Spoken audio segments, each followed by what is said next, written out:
Welcome back to the DRM News Podcast. It seems like every week we're talking about another SpaceX launch.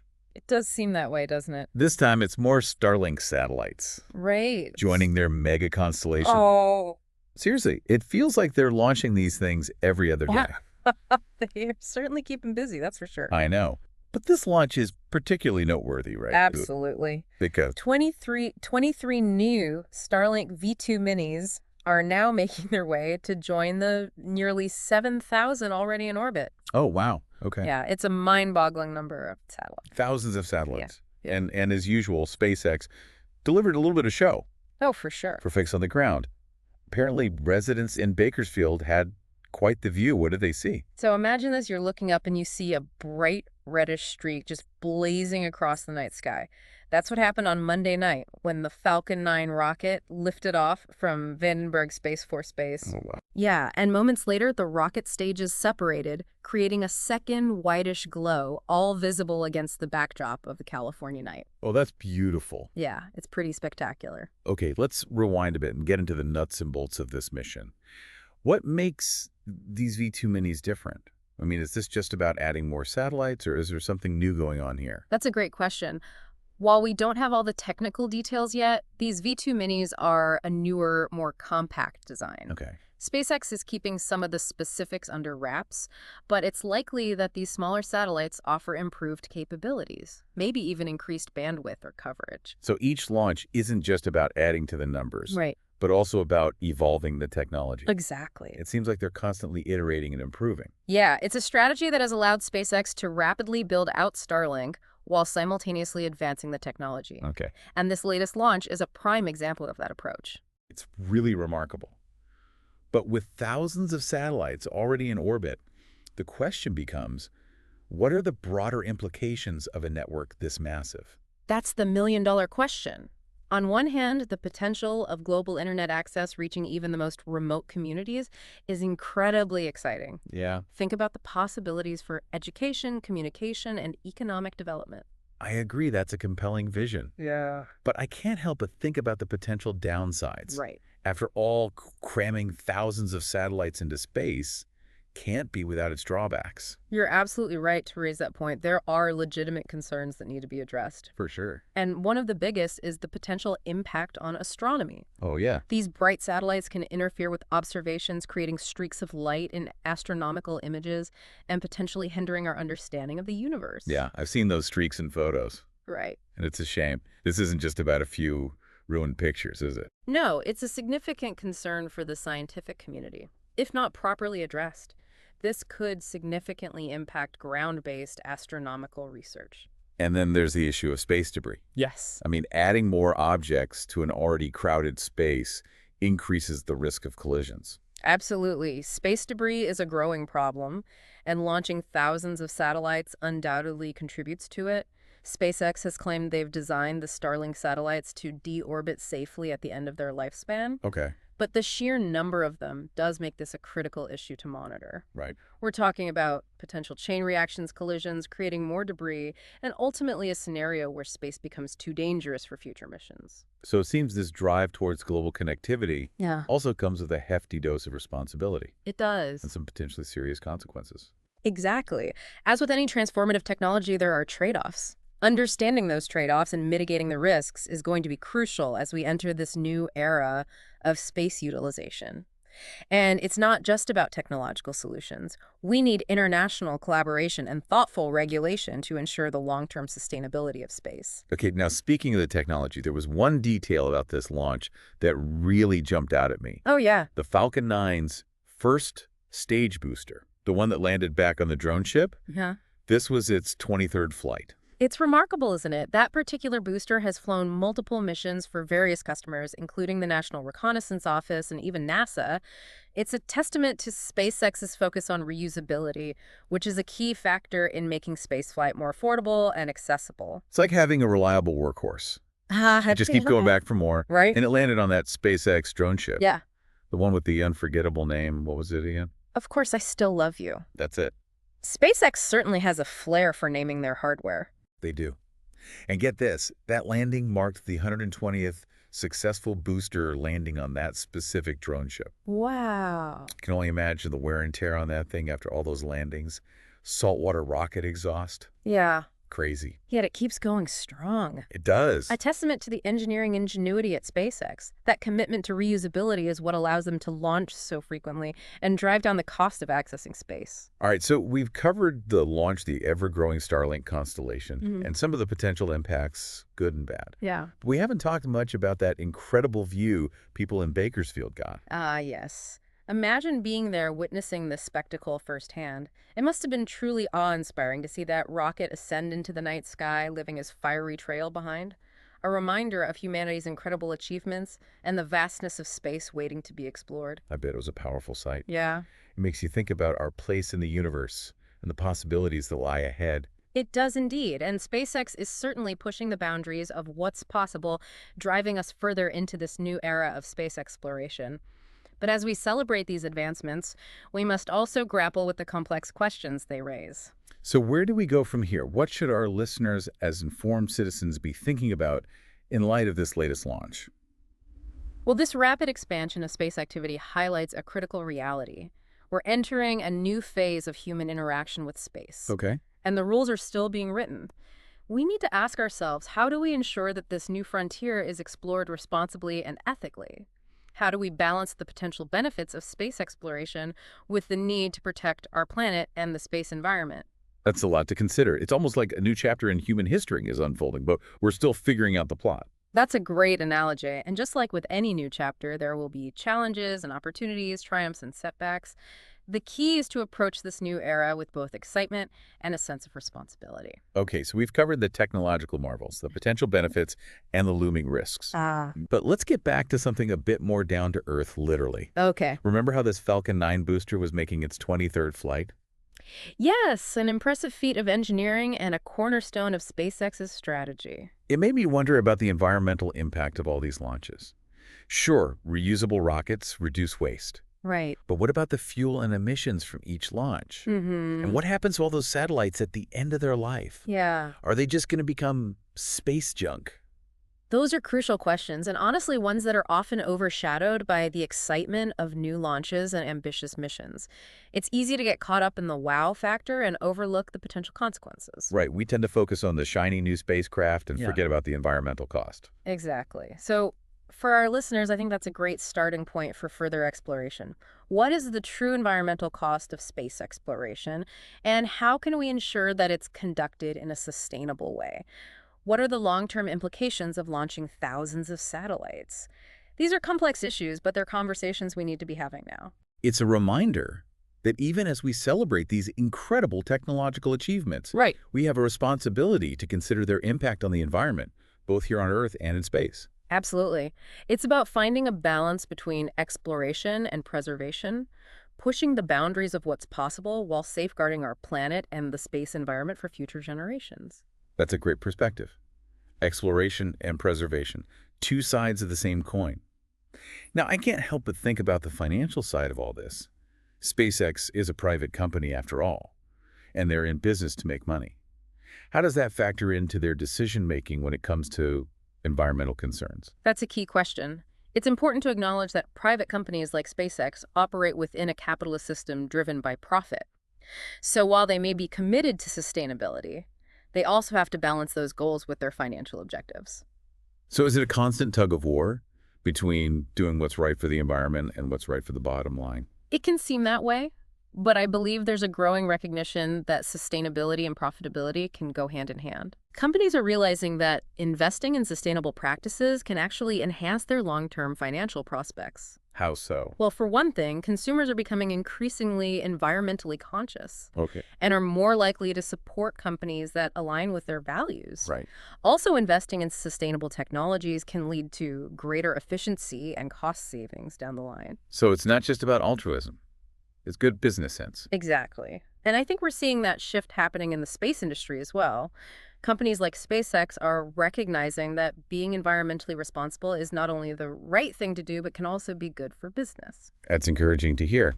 But it also raises the question of regulation. Right. If we're relying on private companies to self-regulate when it comes to environmental concerns, is that enough? Or do we need stricter government oversight? That's a crucial question. It's a debate that's happening right now as the space industry rapidly evolves and expands. Some argue that government regulations are necessary to ensure environmental concerns are adequately addressed, while others believe the private sector is better equipped to innovate and develop solutions. So there's no easy answer. Not really. It's a complex issue with valid arguments on both sides. I think the key is finding a framework that encourages innovation while safeguarding the environment. Perhaps a framework that fosters collaboration between governments and private companies. Exactly. A collaborative approach leveraging the strengths of both sectors is likely the best path forward. Almost like a new kind of space race, Yeah. but one focused on sustainability and responsible development. I like that. A space race for a sustainable future. A race where the goal is not just reaching new destinations, but doing so in a way that preserves our planet and the space environment for generations to come. Now that's a race worth winning. We've covered a lot of ground in this episode. The latest Starlink launch, the growing constellation, the broader implications of this technology, and the importance of balancing progress with environmental responsibility. It's been a fascinating discussion highlighting the importance of engaging in these conversations, thinking critically about technological advancements, and working together to shape a future where exploration and preservation go hand in hand. Absolutely. And to our listeners, we encourage you to continue this conversation, do your research, share your thoughts, and let's work together to ensure our journey into the cosmos is one that benefits all of humanity and leaves a positive legacy for future generations. Well said. And remember, the future of space exploration is not predetermined. It's a future we're actively shaping with each decision we make, each action we take, and each conversation we have. That's a powerful thought. We all have a role to play in shaping the future of space exploration, and our choices today will have far-reaching consequences. Exactly. So let's make those choices wisely and strive to create a future where humanity's presence in space is one of harmony, sustainability, and wonder. Beautifully said. And on that inspiring note, we'll wrap up this part of our look at the latest SpaceX launch. Until next time, keep exploring. It truly is a remarkable time to be following the space industry. It Feels like every week brings a new development, a new breakthrough, and a new set of questions to grapple with. Absolutely. And one of those questions that keeps coming up is the environmental impact of all this activity in space. Yeah. We talked a bit about it earlier, but I think it deserves a closer look. SpaceX makes a big deal about the reusability of their rockets. Right. But is that enough to offset the environmental costs of spaceflight? It's a crucial point to consider. Reusability is undoubtedly a step in the right direction. By reusing the Falcon 9's first stage booster, SpaceX reduces the need for manufacturing new rockets, Okay. which in turn lowers resource consumption and emissions associated with production. So that part makes sense. Yeah. Less manufacturing equals less environmental impact? Right. But what about the launches themselves? Every time a rocket blasts off, it's spewing exhaust into the atmosphere. What's the impact of that? You're right. Rocket launches do release gases into the atmosphere. Yeah. Things like carbon dioxide, water vapor, and other compounds. However, it's important to put this into perspective. The global aviation industry, for example, has a far greater impact on atmospheric emissions than rocket launches do, at least for now. So, relatively speaking, rockets are still small potatoes when it comes to overall emissions. Yes, but that could change as the space industry grows and launches become more frequent. Right. It's something we need to monitor carefully and develop strategies to mitigate as the industry expands. And what about the satellites themselves? Right. We're not talking about a few dozen. We're talking about thousands of Starlink satellites. Yeah. What happens to them at the end of their life? Do they just become space junk, adding to the debris problem we already have? That's the concern, isn't it? Space debris is a serious issue, and defunct satellites can contribute to the problem. SpaceX says they've designed the Starlink satellites to deorbit naturally at the end of their mission, Okay. meaning they'll burn up in the Earth's atmosphere. So they're designed to essentially self-destruct. In a controlled way, yes. Yeah. The idea is that they'll re-enter the atmosphere and disintegrate, minimizing the risk of collisions with other spacecraft or adding to the space debris problem. That sounds like a good plan, but it relies on everything working perfectly right. What happens if a satellite malfunctions and can't deorbit properly? That's a risk, and it highlights the need for robust design and redundancy in these systems. There's also research into developing technologies for active debris removal, which could help mitigate the risks posed by defunct satellites and other space junk. Active debris removal. That sounds futuristic. What would that even look like? Imagine specialized spacecraft equipped with robotic arms or nets designed to capture and remove debris from orbit. It's a developing field, but it holds promise for addressing the growing problem of space junk. That's fascinating. That sounds like something straight out of a science fiction movie. It does, doesn't it? Yeah. But as space becomes more congested, these kinds of technologies are becoming increasingly necessary. We need to manage this valuable resource responsibly to ensure it's sustainable for future generations. Imagine a future where space travel becomes routine, but we can't launch because the orbital environment is too dangerous due to debris. That's a future we want to avoid. It seems like there are no easy answers when it comes to the environmental impact of space exploration. Right. It's a constant balancing act, weighing the benefits of technological advancement against the potential risks and finding ways to minimize our footprint. You're right, there are no simple solutions. It's a complex issue that requires careful consideration, ongoing research, and a commitment to developing sustainable practices. And it's an ongoing conversation, one we need to be having as a society as we venture further into space. It's a good reminder that while celebrating these amazing technological achievements, Yeah. we need to be mindful of their impact on the environment both here on Earth and beyond. Absolutely. It's about finding the right balance between exploring the wonders of the universe and preserving those wonders for future generations. We need to be responsible stewards of space, just as we strive to be responsible stewards of our own planet. I like that. Exploration and preservation, two sides of the same coin. Speaking of coins, it's hard to ignore the financial side of all this. Yeah, SpaceX is a private company driven by profits. right. How does that influence their decisions regarding environmental concerns? That's a really important question. It's tempting to think that companies like SpaceX are purely driven by profit and might cut corners when it comes to environmental concerns. But I think that's a simplistic view. Yeah. Yes, they operate within a capitalist system, but there's a growing recognition that sustainability can be good for business. So you're saying being environmentally conscious isn't necessarily at odds with making money? Exactly. Consumers are becoming increasingly aware of environmental issues, and they're more likely to support companies that align with their values.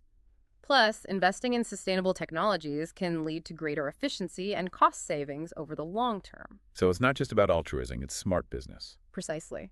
And I think we're seeing this shift in the space industry, too. Companies like SpaceX are recognizing that being environmentally responsible can actually be good for their bottom line. That's encouraging. But I'm wondering if we're relying on private companies to self-regulate, is that enough? Don't we need stricter government oversight to ensure they prioritize environmental protection? That's the million-dollar question, isn't it? It's a debate that's happening right now as space becomes increasingly commercialized. Some argue that government regulations are crucial to protect the environment, while others believe the private sector can innovate and find solutions more effectively. It sounds like there's no easy answer. Not really. There are valid arguments on both sides. I think the key is finding the right balance, a framework that encourages innovation while safeguarding the environment. It's a complex challenge, but one we need to address head on. And one that likely requires collaboration between governments and private companies. Absolutely. Yeah. We need a cooperative approach, one that leverages the strengths of both sectors to ensure the long-term sustainability of space exploration. It's a challenge that demands creativity, innovation, and a shared commitment to protecting our planet and the space environment. It's almost like we need a new kind of space race. Uh-huh. Not a race to be the first or the fastest, Right. but a race to be the most responsible, the most sustainable. I love that idea. A space race for a sustainable future. Imagine that. Nations and companies competing not just to explore space, but to do so in a way that benefits humanity and protects our planet for generations to come. That's a vision I can get behind. Yeah. We've covered a lot of ground in this segment, haven't we? From the specifics of reusable rockets to the broader questions of environmental responsibility and the need for a sustainable approach to space exploration. We have. And I think it highlights the importance of having these conversations, of thinking critically about the implications of our actions in space and working together to find solutions that benefit everyone. Absolutely.